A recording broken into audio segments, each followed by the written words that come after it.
ಹಲವು ದಿನಗಳ ಹೋರಾಟದ ಬಳಿಕ ಕೊನೆಗೂ ಕೇಂದ್ರ ಶಿಕ್ಷಣ ಸಚಿವ ಸ್ಥಾನಕ್ಕೆ ಧರ್ಮೇಂದ್ರ ಪ್ರಧಾನ್ ಅವರು ರಾಜೀನಾಮೆಯನ್ನು ನೀಡಿರುವಂಥದ್ದು. ಈ ಬಗ್ಗೆ ಮಾತನಾಡಲು ನಮ್ಮ ಜೊತೆ ಲಾಯರ್ ಜಗದೀಶ್ ಅವರಿದ್ದಾರೆ. ಅವ್ರನ್ನ ಮಾತನಾಡ್ತಾ ಹೋಗ್ತಾ ಇದ್ದೀನಿ. ಸರ್, ಕೊನೆಗೂ ಧರ್ಮೇಂದ್ರ ಪ್ರಧಾನ್ ರಾಜೀನಾಮೆ ನೀಡಿದರು.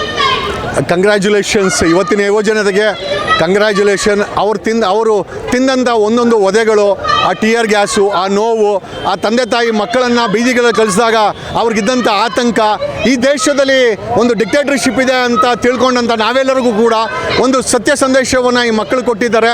ಈ ಮಕ್ಕಳು ಮನಸ್ಸು ಮಾಡಿದ್ರೆ ಈ ವ್ಯವಸ್ಥೆ ಬದಲಾವಣೆ ಆಗುತ್ತೆ ಅನ್ನೋದಕ್ಕೆ ಇವತ್ತಿನ ಈ ಹೋರಾಟದಲ್ಲಿ ಧರ್ಮೇಂದ್ರ ಪ್ರಧಾನ್ ಇವತ್ತು ರಾಜೀನಾಮೆ ಒಂದು ತಿಂಗಳಾದ ಮೇಲೆ ಕೊಟ್ಟಿದ್ದಾನೆ ಅಂತಂದರೆ ಹೊಟ್ಟೆಗೆ ಊಟ ತಿಂತಾರೋ ಇವರು ಇವತ್ತು ಕೂಡ ಗೊಬ್ಬರ ತಿನ್ಕೊಂಡು ಜೀವನ ಮಾಡ್ತಾ ಇದ್ದಾರಾ, ಅಥವಾ ನನಗೆ ಕರ್ನಾಟಕದಲ್ಲಿ ಈ BJPಯವರು ಮೋದಿ ಬಗ್ಗಲ್ಲ, ಆಮೇಲೆ ದುಡ್ಡೆಲ್ಲಿಂದ ಬರ್ತಾ ಇದೆ, ಇವತ್ತು ಚೈನಾಯಿಂದ ದುಡ್ಡು ಬರ್ತಾ ಇದೆ, ಅಲ್ಲಿಂದ ದುಡ್ಡು ಬರ್ತಾ ಇದೆ ಆರೋಪ ಮಾಡಿದವರು ರಾಜೀನಾಮೆ ಯಾಕೆ ಕೊಟ್ಟರು ಅಂತ ನಮಗೂ ಕೂಡ ಅರ್ಥ ಆಗ್ತಾ ಇಲ್ಲ. ಬಗ್ಗಿದೆ ಮೋದಿ ಸರ್ಕಾರ, ಬಗ್ಸಿದ್ದಾರೆ ಮಕ್ಕಳು.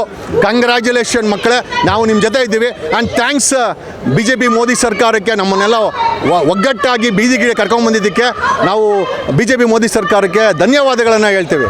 ಸರ್, ವಿದ್ಯಾರ್ಥಿಗಳ ಪ್ರಮುಖ ಮತ್ತೊಂದು ಬೇಡಿಕೆ NTA ಪೂರ್ತಿ ರದ್ದಾಗಬೇಕು, ನೀಟೇ ರದ್ದಾಗಬೇಕು ಅನ್ನೋದು. ಡೆಫಿನೆಟ್ಲಿ ನಾವೆಲ್ಲ ಶಿಕ್ಷಣ ಮಾಡ್ತಾ ಇರ್ಬೇಕಾದ್ರೆ ಆ ರಾಜ್ಯಗಳಲ್ಲಿ CET ಇತ್ತು, ಕಾಮನ್ ಎಂಟ್ರೆನ್ಸ್ ಇತ್ತು, ಆರಾಮಾಗಿ ನಡ್ಸ್ಕೊಂಡು ಹೋಗ್ತಾ ಇದ್ರು.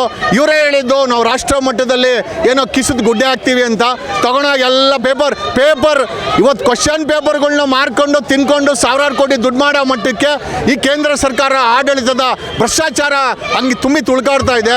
ಖಂಡಿತವಾಗಿ ನಮಗೆ ಕೇಂದ್ರ ಸರ್ಕಾರದ ಯಾವುದೇ ಮೆಕ್ಯಾನಿಸಮ್ ಆಗಿರ್ಬೋದು ಅಥವಾ ಈ ಒಂದು ಏನೋ ಎಕ್ಸಾಮ್ಸ್ ಆಗಿರ್ಬೋದು ನಮಗೆ ಬೇಕಾಗಿಲ್ಲ.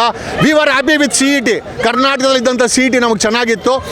ನಮಗೆ ನಿಜವಾಗ್ಲೂ ಆ CET ದಿನಗಳು ವಾಪಸ್ ಬರಬೇಕು. ಈ ವ್ಯಕ್ತಿ ಏನು ಓದಿದ ನಮಗೆ ಗೊತ್ತಿಲ್ಲ.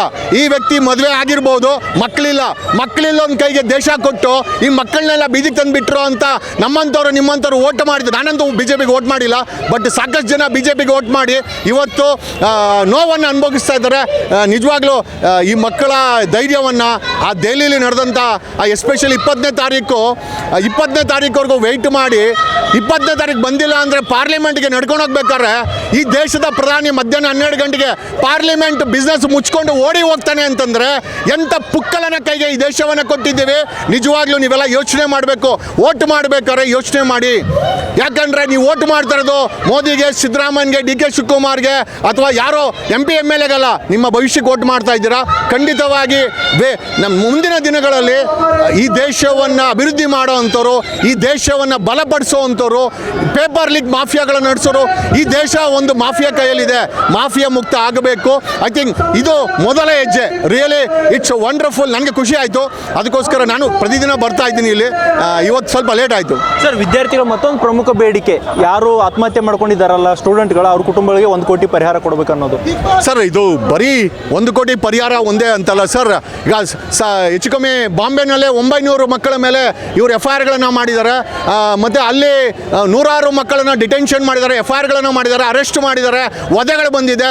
ಈ ದೇಶದ ಪ್ರಧಾನಿಗೆ ದಮ್ಮು ತಾಕತ್ತಿದ್ರೆ ಯಾವ ಪ್ರಧಾನಿ 20ನೇ ತಾರೀಕು ಓಡಾದ್ರು ಅದೇ ಪಾರ್ಲಿಮೆಂಟ್ ಮುಂದೆ ಬಂದು ಮಾಧ್ಯಮಗಳನ್ನು ಕರೆದು ಈ ದೇಶದ ಮಕ್ಕಳಿಗೆ, ಈ ದೇಶದ ಭವಿಷ್ಯಕ್ಕೆ, ಈ ದೇಶದ ಜನರಿಗೆ ಅಪಾಲಜಿ ಕೇಳಬೇಕು.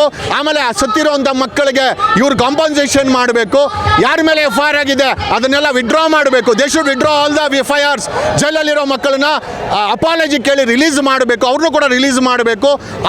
ಒಂದು ರೀತಿಯ ಟೆರರಿಸಮ್ ವಾತಾವರಣ ನಿರ್ಮಾಣ ಮಾಡಿದ್ದಾರೆ. ಈ ದೇಶದ ಹೋಮ್ ಮಿನಿಸ್ಟರು ಅಪಾಲಜಿ ಕೇಳಬೇಕು.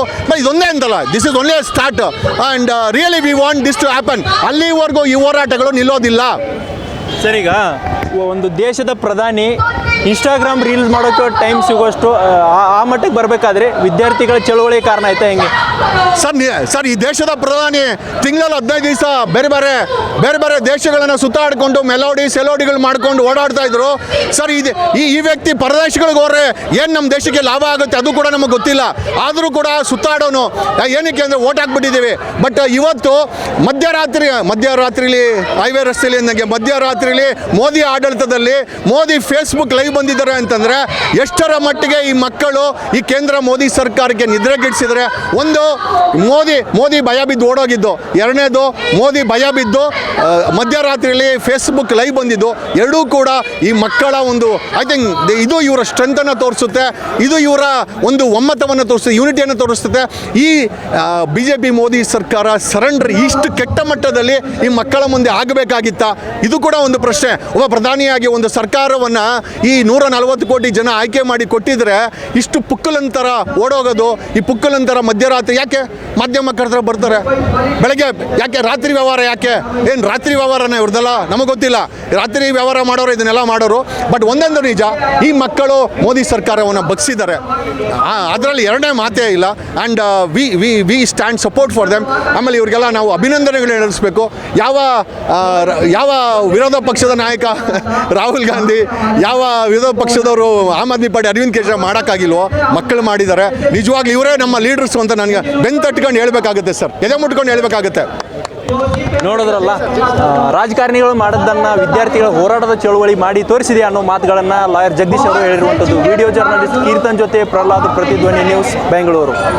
ಹೆಚ್ಚಿನ ವಿಡಿಯೋಗಳಿಗೆ ಪ್ರತಿಧ್ವನಿ ಯೂಟ್ಯೂಬ್ ಚಾನೆಲ್ ಸಬ್ಸ್ಕ್ರೈಬ್ ಮಾಡಿ, ಬೆಲ್ ಐಕಾನ್ ಕ್ಲಿಕ್ ಮಾಡಿ.